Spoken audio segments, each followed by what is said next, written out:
qu'on ait une religion ou pas, on aurait tous un guide personnel, individuel, c'est-à-dire une personne défunte qui en a sous le pied pour nous guider. AVS avec Philippe Robichon. AVS pour à votre santé, bonjour, bienvenue, ravi de vous retrouver. Natacha Calestrémé, notre invitée aujourd'hui. Bonjour Natacha. Bonjour Philippe, moi aussi je suis ravie d'être là.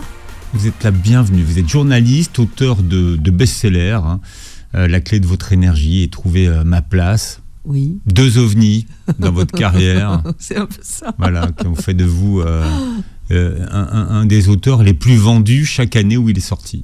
C'est vrai. Ouais. C'est incroyable. J'ai peine d'ailleurs à le réaliser. Vous imaginez ? Vous êtes sorti des radars. Vous étiez sous les radars. Ah mais complet. Et subitement, vous étiez dans les radars. Invisible.com. Ouais, tout à fait. Enfin, c'est le livre qui est sorti parce que moi, pas plus que ça. Enfin, un peu, mais quand même, c'est des livres qui sont sortis des radars plus que moi quelque part. Ouais. Non, sauf qu'après, vous êtes devenu un sujet. Vous êtes devenu l'auteur à succès. Oui, mais comme j'ai eu la chance de vivre 10 ans dans le Lot, ça m'a préservé. J'avais comme voisin des chevreuils et des pâquerettes. Ça aide beaucoup pour garder de la distance. Vraiment, ça m'a aidé. Donc les chevreuils, ils s'en foutent complètement de Natacha Calestrémé. C'est vrai ? Ouais, complet. Faudra leur demander. Ouais. Vous êtes en tournée dans toute la France avec la saison 2 de votre spectacle.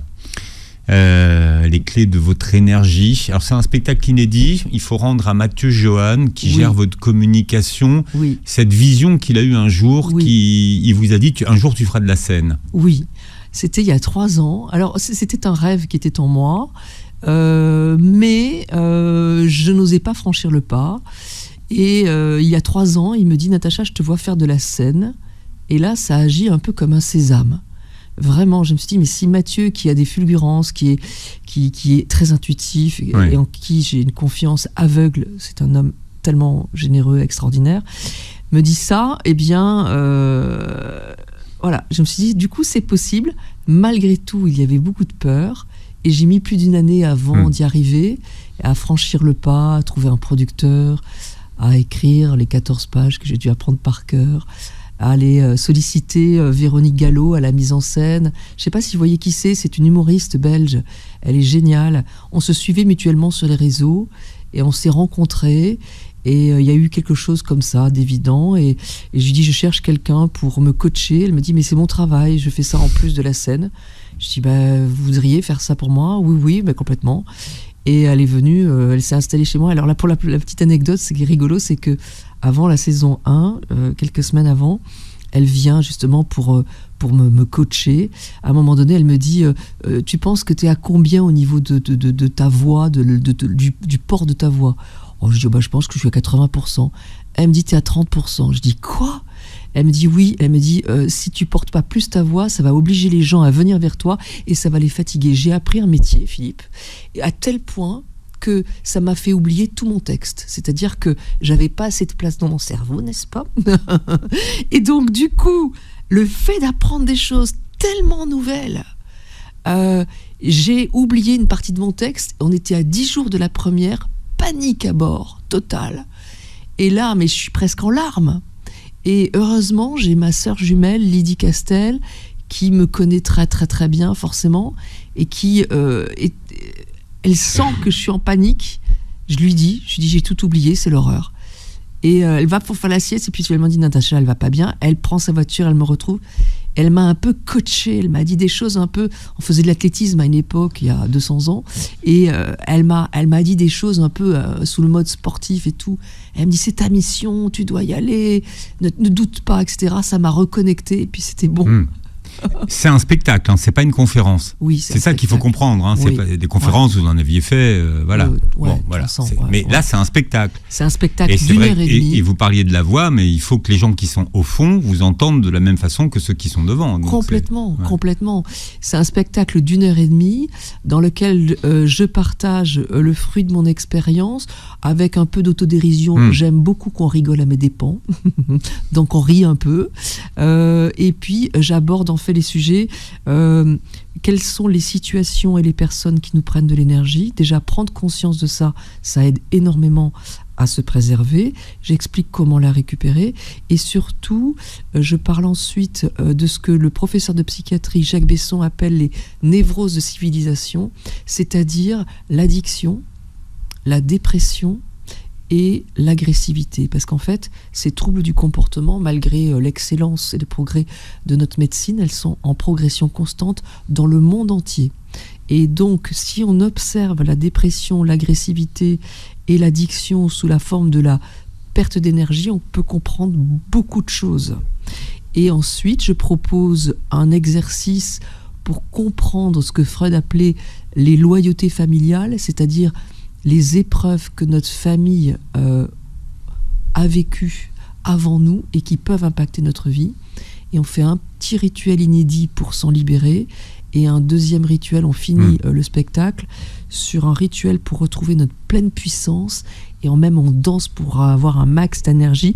Et c'est un peu le feu à la fin, franchement. Voilà, 2 rituels qui ne sont pas dans vos précédents livres. Qui sont nulle part. Voilà, qui sont nulle part. Qui ne sont que pour ceux qui viennent absolument vous voir sur scène. Et pour trouver, c'est simple, c'est Caramba, comme un carambar sans air. C'est le producteur, ça, non? Voilà, ouais. Natacha Calestrémé. On tape Caramba, Natacha Calestrémé, et on trouve les 7 dernières dates.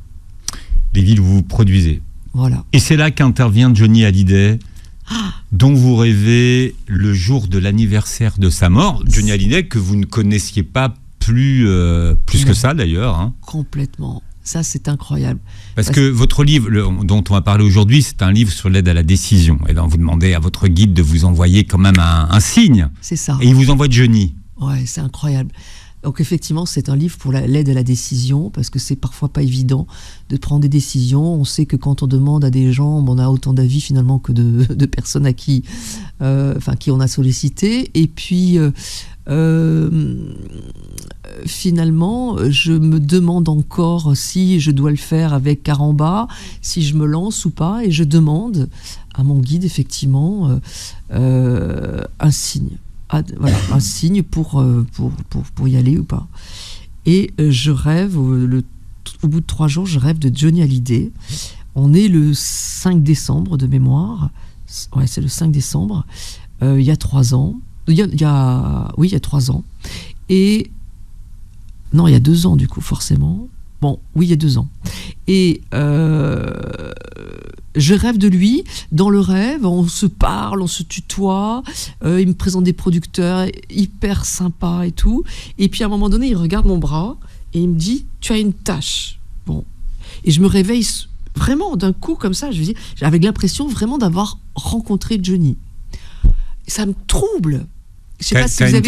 T'as une tâche. Ouais. Je sais pas si ça vous est déjà arrivé d'avoir un rêve où le matin, vous savez plus trop si c'est la réalité ou pas. Il y a des fois, c'est troublant quand même, non? Ah ouais. Bon.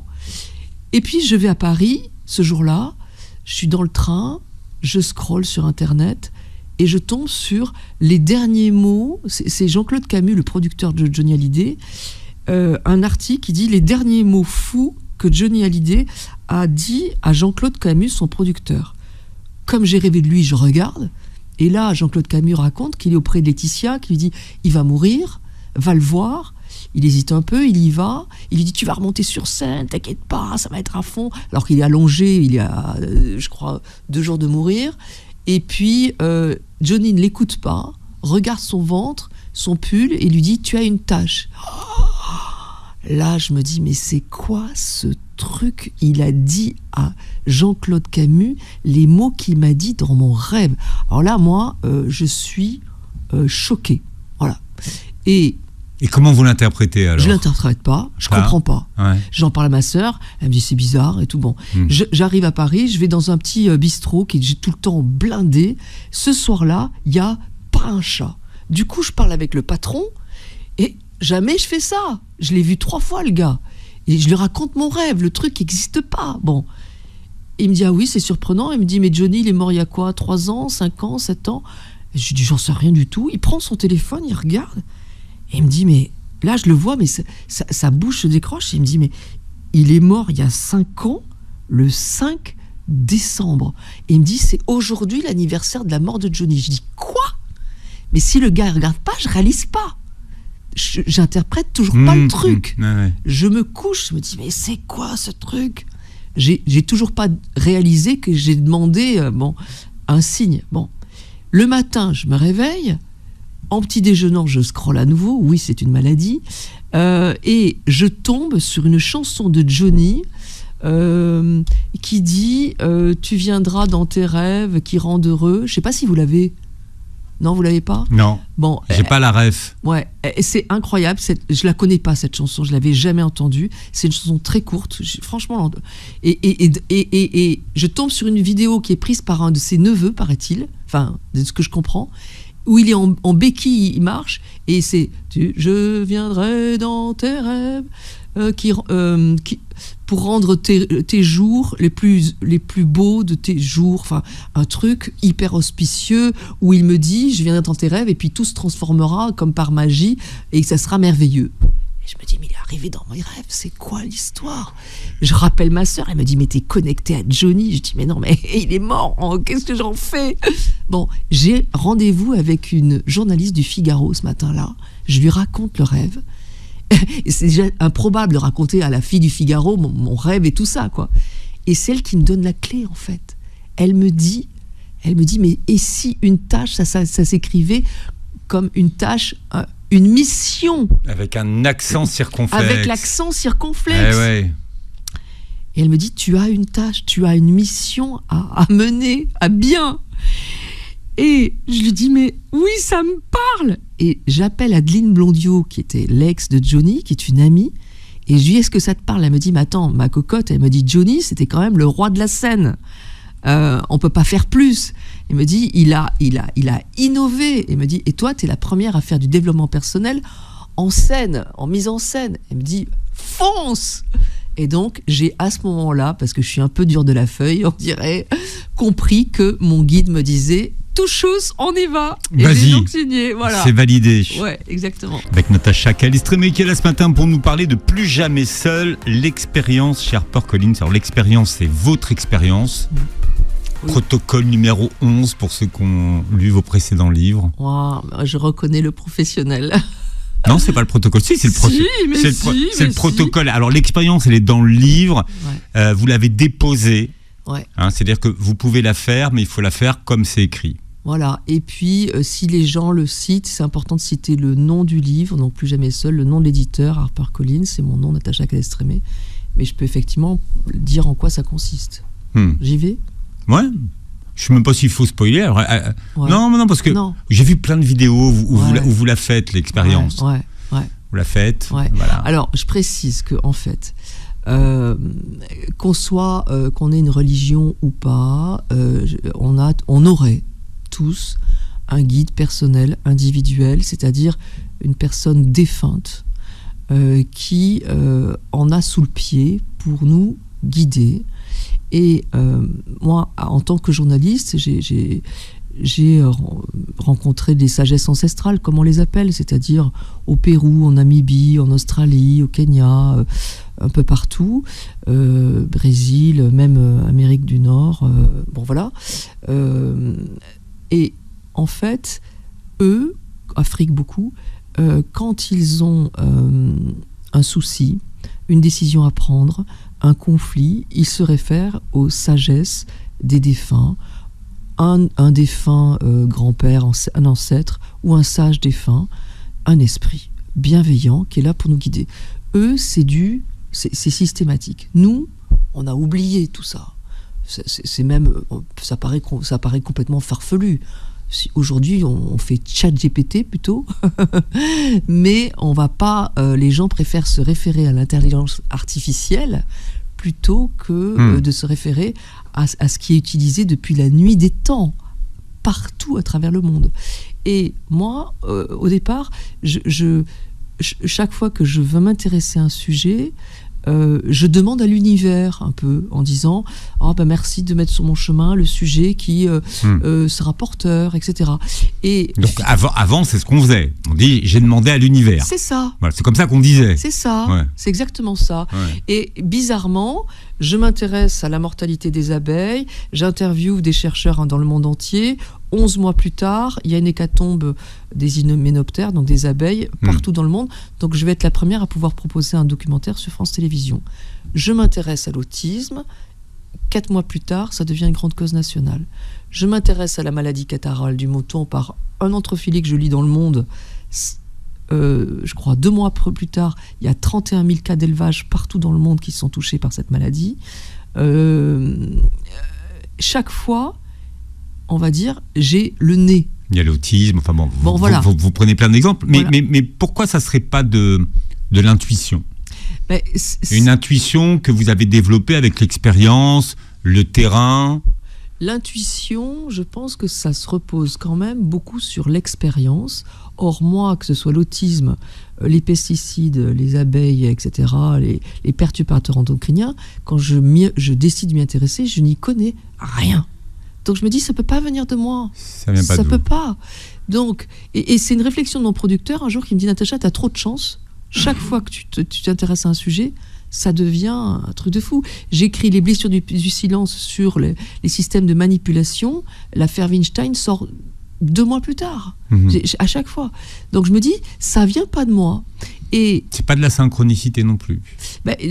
En tout cas, moi, je refuse de me dire que ça vient de moi. Mais vous vous posez des questions dans le livre quand même. Hein. Je me pose Voilà. les questions essentielles en me disant, mais d'où ça vient ? Bon. Ouais.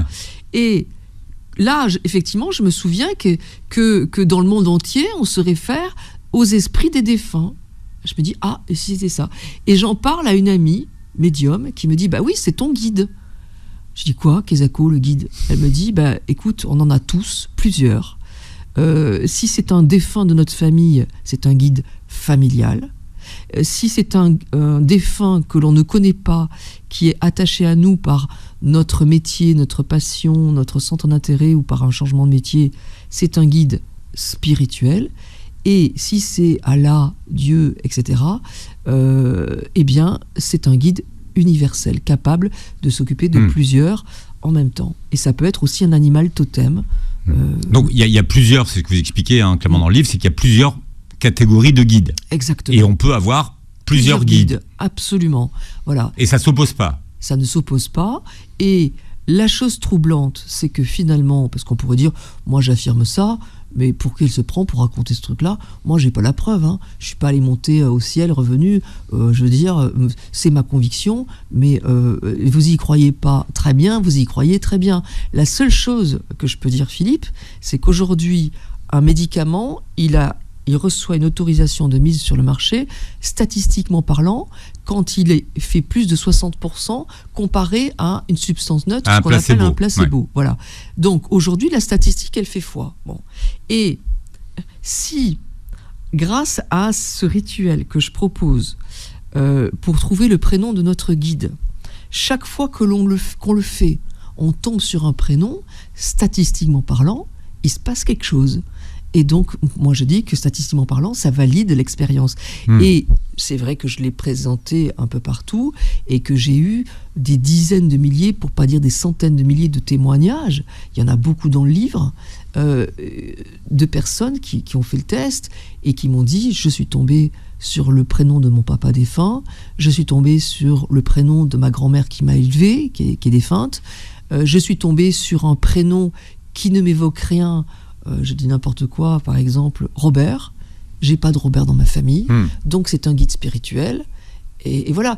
Dernièrement, je me fais interviewer par un journaliste qui fait l'expérience, donc qui consiste à dire une phrase spécifique en se mettant devant une bibliothèque et à poser les pouces dans le livre. Et sous nos pouces, il y a un prénom, mais il faut dire effectivement une phrase spécifique. Et donc, il m'envoie un petit message après en me disant « J'ai essayé, ça n'a pas marché ». Alors je dis, écoutez, ça m'étonnerait un peu. Est-ce que vous avez fait une photo des 2 pages, comme je le recommande dans le livre ? Et je lui dis, dans le livre, je donne plein de cas de particuliers, si on tombe sur des pages blanches, sur une page blanche, sur une illustration, sur plusieurs prénoms, comment fait-on pour trouver ? Je lui dis, envoyez-moi les photos. Et puis il m'envoie la photo, et puis, en fait, pas sous ses pouces, mais au-dessus, il y a le prénom Michel. Je dis, il y a Michel. Et il me dit, oui, mais j'en connais pas.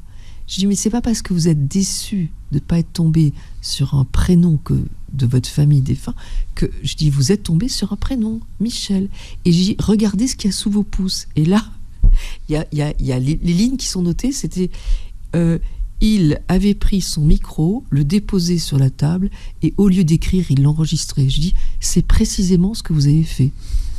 C'était presse écrite. Je dis, vous auriez pu écrire. Je dis, probablement, le Michel, qui est votre guide, est un journaliste. Il a été un journaliste. Et c'est fabuleux. Elle me dit, oui, bon, c'est vrai, effectivement, je vois les choses maintenant comme ça, etc. Je lui parle, et il se passe des choses pour moi. Voilà. Parce que trouver le prénom de notre guide, c'est fort intéressant. Mais est-ce que c'est obligé de le nommer ? Mais non. Par exemple, est-ce qu'il faut forcément l'appeler Antoine, Michel, voilà, il y a des fois Arthur, Janine, etc. Ouais. Non, on peut l'appeler le guide, on peut l'appeler l'univers, c'est ce que vous disiez tout à l'heure. Moi, il y a des fois... parce que vous racontez qu'au début, vous, quand vous avez commencé à avoir des réponses, vous vous demandiez à l'univers. Voilà. Mais on l'a... Voilà. Peut-être que certains d'entre nous qui nous écoutent ont demandé à l'univers des choses. Mais oui. Et comment dire, et quand j'ai des rendez-vous importants, comme on a plusieurs guides, je les appelle les gars. Bon, les gars, là j'ai un rendez-vous important, on va se mettre en rang derrière, j'y vais pas toute seule. Voilà, moi je leur parle comme ça, et on y va. Et je me sens est-ce que vous leur demandez, est-ce que je dois aller au rendez-vous, le maintenir ou... Je demande des signes importants. Là, il y a un exemple que je donne, parce que pour la prise de décision, il y a des fois on n'a pas de recul, surtout quand des situations sont conflictuelles. Une fois, je suis liée par un contrat d'exclusivité avec un prestataire de service qui est nullissime, qui ne rentre pas, qui fait rien, et je veux absolument changer. Je suis en mode s'il vous plaît, excusez-moi de vous demander pardon, est-ce que vous pouvez me lâcher parce que je voudrais prendre quelqu'un d'autre. Et les gars, ils ont compris qu'il y avait du fric à faire, donc ils veulent pas lâcher. On a un contrat d'exclusivité et on reste. Bon. C'est-à-dire que vous en aviez déjà trouvé un autre, hein. Voilà. Oui. Exactement. Qui était mieux. Qui était beaucoup mieux. C'est fait tellement agréable de voir que vous avez lu le livre entier, c'est super, merci. Qui était beaucoup mieux, mais ça aide. Ouais, ça aide. Et donc, les nouveaux, les prochains, m'appellent un soir à 22h et ils me disent « Natacha, ça va pas pouvoir le faire, ils veulent pas lâcher, c'est terminé, on lâche l'affaire, on peut pas. Il y a ce contrat qui nous oblige, qui vous oblige, donc on peut pas. » Et je dis « Écoutez, vous êtes grand, moi je me dis... Si ça doit se faire, ça se fera tout seul. Et en fait, moi, je dis, débrouillez-vous avec eux. Moi, je suis confiante au fond de moi. Bon. Et je vois bien qu'elle n'est pas du tout confiante. Bon.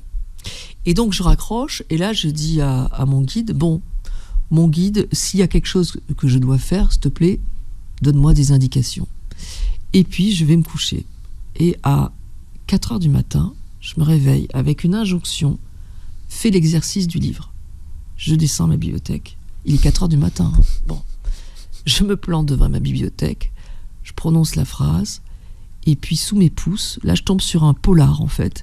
Il y a un procès, et le gars dit, en fait c'est un avocat qui est mort, et celui qui reprend s'y prend d'une certaine façon, et il dit, mais en fait, s'il était toujours là, plutôt que de se défendre, il aurait attaqué.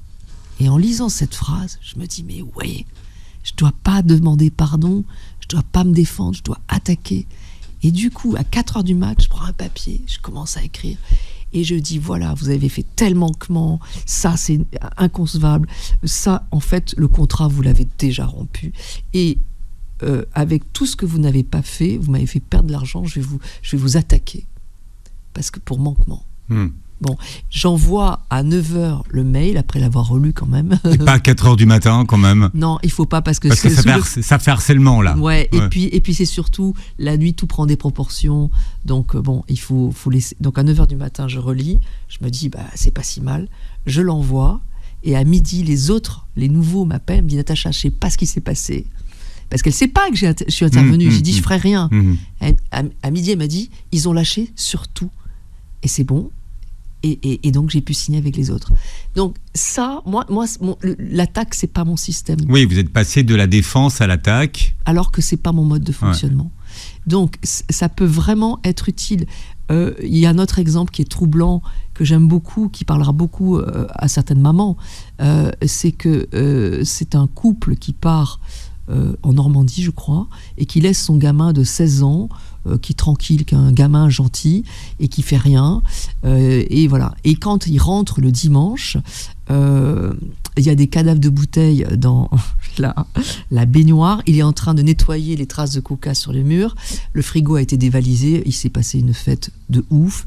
Et bon, le monsieur n'est pas le père du garçon, donc il dit rien. Et la mère monte dans les tours, elle hurle. Qu'est-ce que t'as fait? Mais qu'est-ce que c'est? Parce qu'elle reconnaît pas son fils, donc elle se sent trahie, elle se sent, c'est l'enfer pour elle. Elle ne sait pas quoi faire. Et elle gueule. Et le fils, au lieu de dire maman, excuse-moi, je suis désolé, oui, il s'est passé quelque chose, il est mutique. Pas un mot, il dit rien. Mais rien. Il s'enferme, presque il lui fait la tête. Bon. Et donc elle s'exaspère encore plus, elle monte encore plus dans les tours. Bon, c'est la folie. Et elle m'écrit en me disant, il est dimanche, j'ose déranger personne. Du coup, je me dis, je vais déranger mon guide. Elle fait la technique du livre, parce qu'il y en a 5, donc il y a les rêves, il y a les papiers, bon, etc. Les rêves, les papiers. Il y a les signes, les rêves, les papiers, les signes, je sais plus. Les signes, les rêves, les papiers, les signes, il y en a 5. Les ressentis. Le livre et les ressentis, ouais, voilà. Bien joué. Et donc, elle fait la technique du livre. Et elle tombe sur la page, ou sur la page de gauche, je crois, il y a marqué il était cool. Non, soit cool. Et sur l'autre page, il y a marqué parle-lui. Et donc, elle décide de faire tomber la pression au plus bas, d'être cool. Elle frappe, elle lui parle. Et le gamin s'effondre en larmes. Maman, je me suis fait harceler à l'école. On dit que je suis un bébé.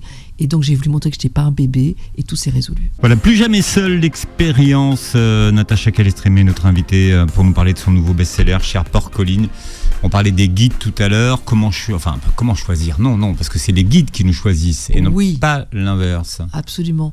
J'ai des personnes qui me disent « Ah, moi, j'aimerais bien quand même que ça soit mon père ou qui est mort, ou ma mère, etc. » Je dis « Mais tout le monde n'est pas apte à devenir guide. On peut ne pas avoir de guide familial, c'est important. Moi, je sais que j'ai un de mes grands-pères et une grand-mère qui, de temps en temps, me font un petit signe sur quelque chose, etc. Mais ce ne sont pas mes guides. Moi, mon guide, c'est un guide spirituel. Et il a un prénom brésilien. Voilà, je ne le connais pas. Et j'aime beaucoup parce que le Brésil, c'est un des rares pays qui allie la science et la spiritualité et qui les mettent au même niveau. Et ça me parle pas mal par rapport à mon discours, par rapport à ce que je fais depuis quelques années, de ne pas mettre la science de côté. Moi, la science me rassure, mais en même temps de s'ouvrir à une forme de spiritualité. Les deux ne sont pas incompatibles et c'est très très brésilien comme état d'esprit. Mais comment en rendre cartésien quelque chose qui n'est pas vraiment ? Qui n'est pas du tout. Qui n'est pas du tout. Justement, après, il y a ceux qui croient aux anges gardiens, qui croient... Voilà, ouais, bon. Voilà. Mais je dirais, l'expérience, elle fait tomber de leur chaise les cartésiens. Parce que je relate notamment l'histoire de ce jeune homme qui est l'ami... Alors, je suis interviewée sur YouTube et le type donc parle du guide, etc., et un de ses amis est de passage en disant « T'es tombé bien bas, mon gars. Franchement, le guide, trouver son prénom, mais c'est du grand n'importe quoi. Franchement, t'es la risée de tout le monde. » Bon. Et l'autre lui dit « Avant de critiquer, est-ce que t'as essayé ?» Il dit « Non, mais ça risque pas. Alors, écoute, tu viens. » Et donc, il l'embarque devant la bibliothèque de la maison. Et puis, il lui donne la phrase. Et là, celui qui doute tombe sous ses pouces, sous les 2 pouces, il y a le prénom Bill. Et là, sa mâchoire se décroche parce que Bill, c'est précisément le prénom qu'il donnait à son nounours quand il était petit. Alors, ça ne veut pas dire que le nounours est son guide, ça veut dire quoi ? Ça veut dire que cet être, cette personne qui est visiblement très cartésienne, quand il était petit, eh bien, il avait conscience des esprits. Il a perçu son guide, il a perçu son prénom, Bill, et l'a donné à son nounours, qui n'est pas fondamentalement un prénom de nounours. Hein ? Donc, Et lui, là, ça a été quelque chose qui s'est, réaligné d'un coup, c'est-à-dire qu'il s'est reconnecté à sa partie sensible.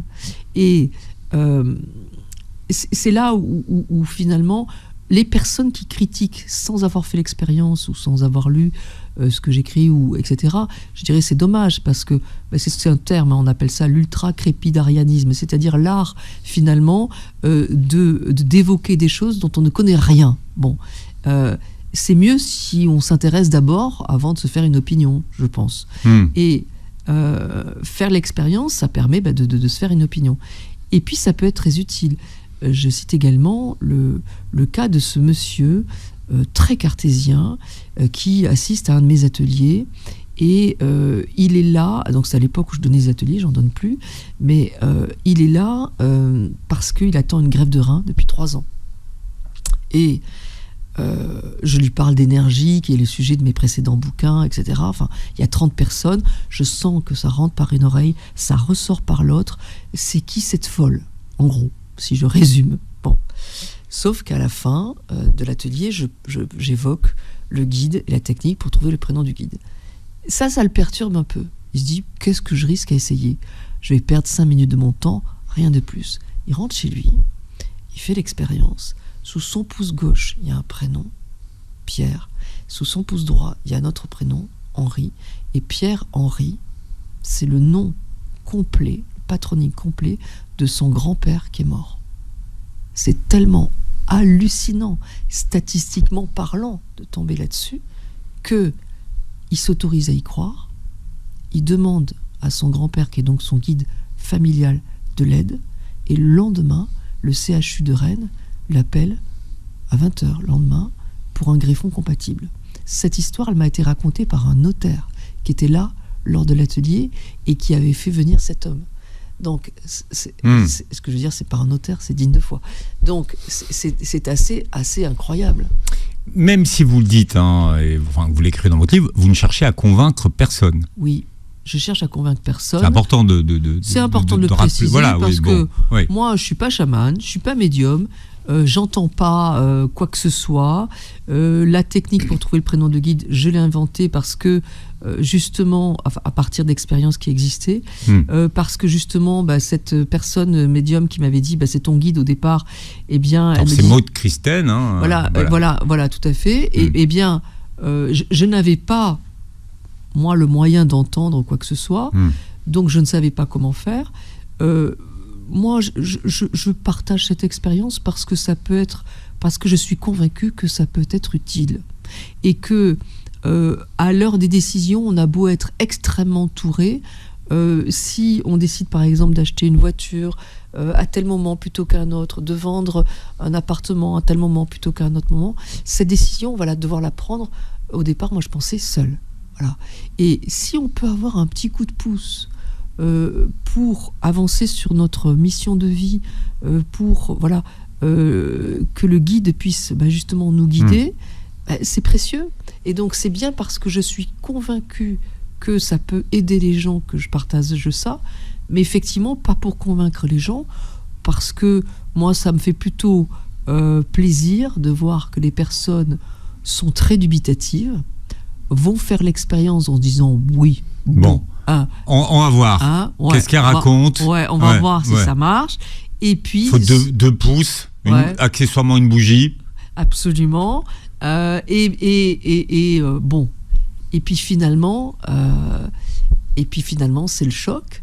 Et ça me plaît encore plus finalement, Philippe, que quelqu'un qui serait convaincu complètement de ce que je dis depuis le départ et qui me dit ça m'a confirmé que je savais que nanana.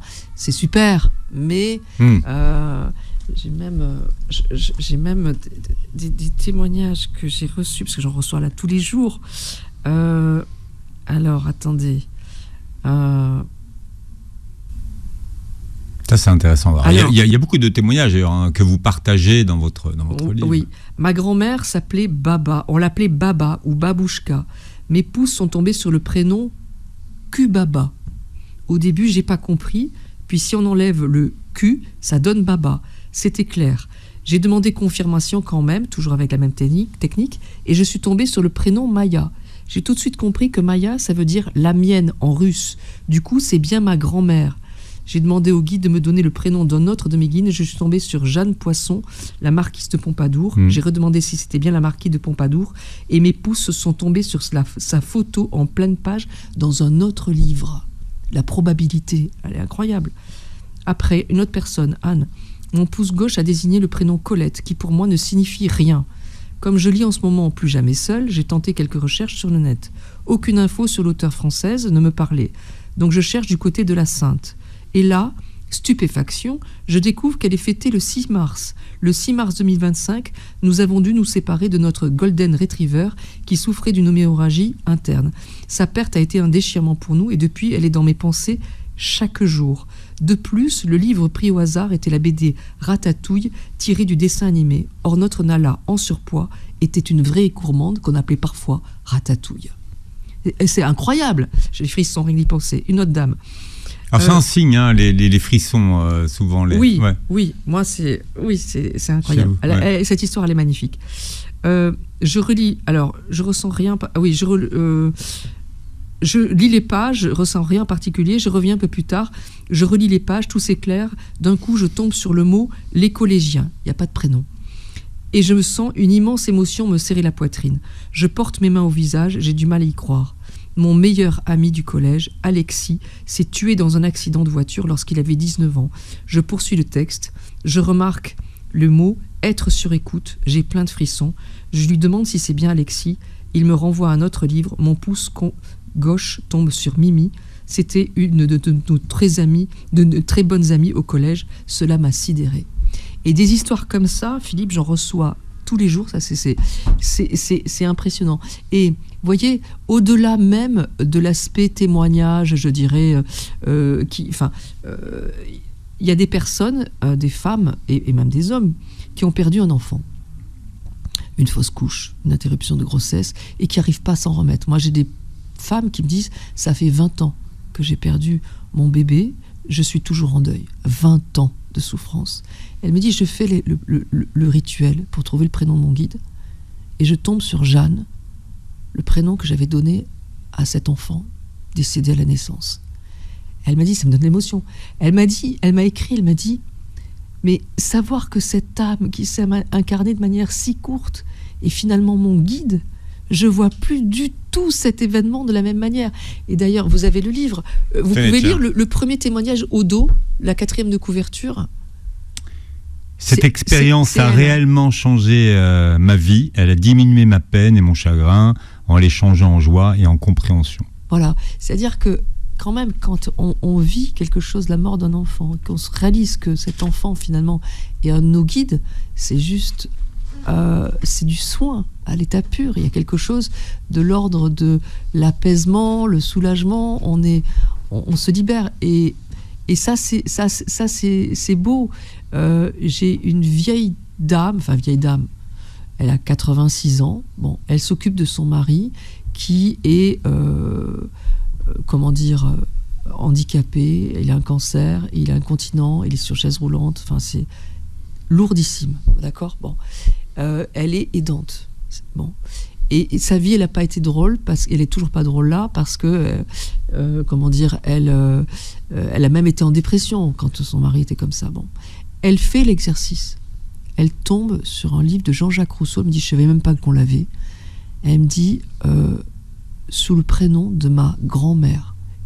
Elle me dit que j'adorais, qui me défendait tout le temps. Elle disait, laissez-la, cette petite, elle veut se mettre en pantalon, parce qu'à l'époque, on ne pouvait pas se mettre en pantalon quand on était fille. Elle fera du vélo beaucoup mieux qu'en pantalon qu'en jupe, etc. Elle me dit, depuis que je sais que ma grand-mère est mon guide, je me sens protégée. Tous les soirs, je lui parle. Ce petit rayon de soleil, pour les personnes âgées, ça vaut peut-être le coup de leur offrir le livre, on arrive vers Noël, et de leur dire un petit baume au cœur, non ? Et le livre s'appelle « Plus jamais seul, l'expérience ». L'expérience que vous proposez à ceux qui vont lire le livre de réaliser. Aux éditions HarperCollins, Natacha Calestrem est avec nous aujourd'hui. Vous êtes en tournée, oui, dans toute la France et en Belgique dans les pays francophones, quoi. Oui, c'est ça. Je suis même allée au Québec et Montréal. Voilà. Bon. Allez voir Natacha Calestrémé. Vous réécouterez l'émission en podcast sur beurrefm.net et sur les plateformes qui reprennent l'émission. Et vous verrez la captation de cette émission sur notre chaîne YouTube. Merci d'avoir été avec nous, Natacha. Merci infiniment, Philippe, pour ce moment. You're very welcome et passez une très belle journée santé sur Beurre FM.